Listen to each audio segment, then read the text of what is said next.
Seven of the fantasy football season. And here's a few quarterbacks I would start this week. The first guy, Jalen Hurts of the Philadelphia Eagles. So Jalen Hurts, he's pretty much been an every week start here since week one for the Philadelphia Eagles and fantasy football owners. And this guy, he gets a lot of work done on the ground and those 1 or 2 yard rushing touchdowns at the 1 yard line. So right here, Jalen Hurts, the last 3 ball games, pretty solid. Week 4 versus Kansas City, 387 passing yards, 2 touchdowns, 47 yards rushing.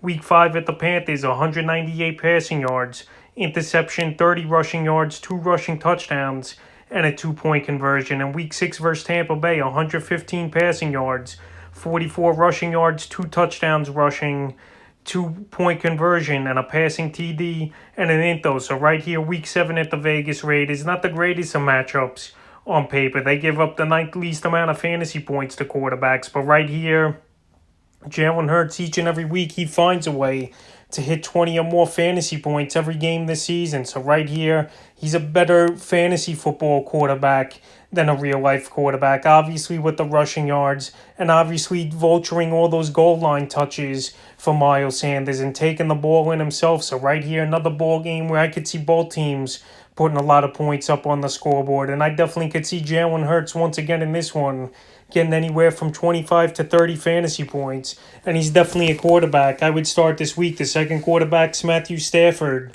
of the Los Angeles Rams. So what a season it's been so far with Stafford in Los Angeles. So right here, he versus his former team, the Detroit Lions, where he spent a decade plus versus them. So they're coming LA is Detroit. And Stafford, in my opinion, in this ball game, it's not going to surprise me to see him go for 300 to 400 yards with 3 or 4 touchdowns in this one. It's a nice revenge game for him, even though he had no bad feelings towards Detroit, in my opinion. But obviously, Detroit, one of the worst teams, if not the worst team in all the NFL. 0-6 this season. They're going to fall to 0-7.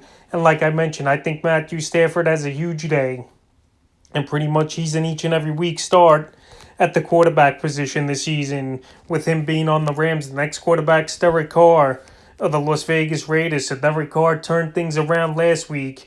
After weeks 4 and 5, he didn't do much for fantasy owners. Week 6 in a tough matchup at the Denver Broncos, 341 passing yards for Derek Carr, 2 passing touchdowns and -1 yards rushing. So in that ball game, 25 fantasy points, a solid game for him. And here in Week 7, he's got a good matchup versus the Philadelphia Eagles.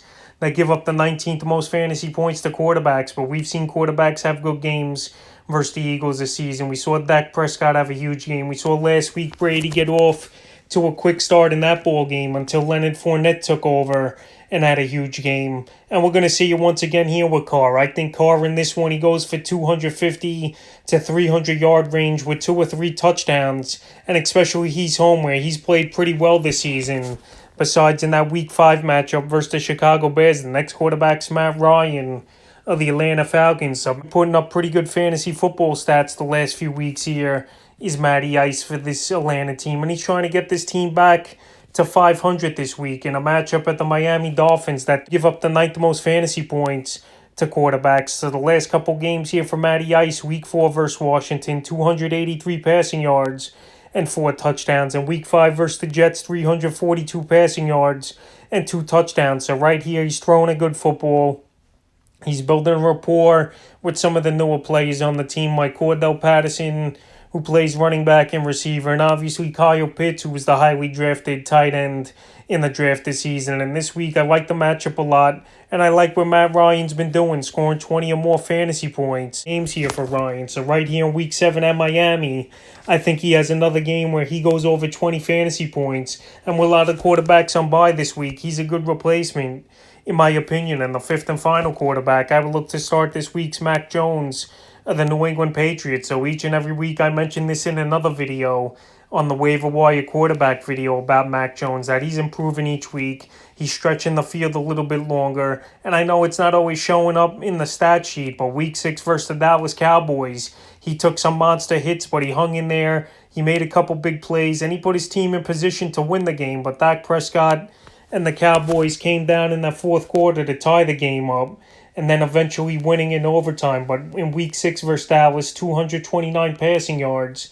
and 2 touchdowns with an intho and a 2-point conversion and a fumble loss. And right here, week 7, he's got a good matchup versus the New York Jets. Even though in week 2, I know he didn't do much at the New York Jets, only 186 passing yards because the defense did a lot of work for this Patriot team. But I think in this ball game, he's going to have a good game as Mac Jones. I think 200 to 230 yards and 2 or 3 touchdowns in this one. And like I mentioned, he's growing each and every week. And this week versus the Jets, I think the Patriots will win and Mac Jones will have a good game. So that's a few quarterbacks I would start here for week 7 of the fantasy football season.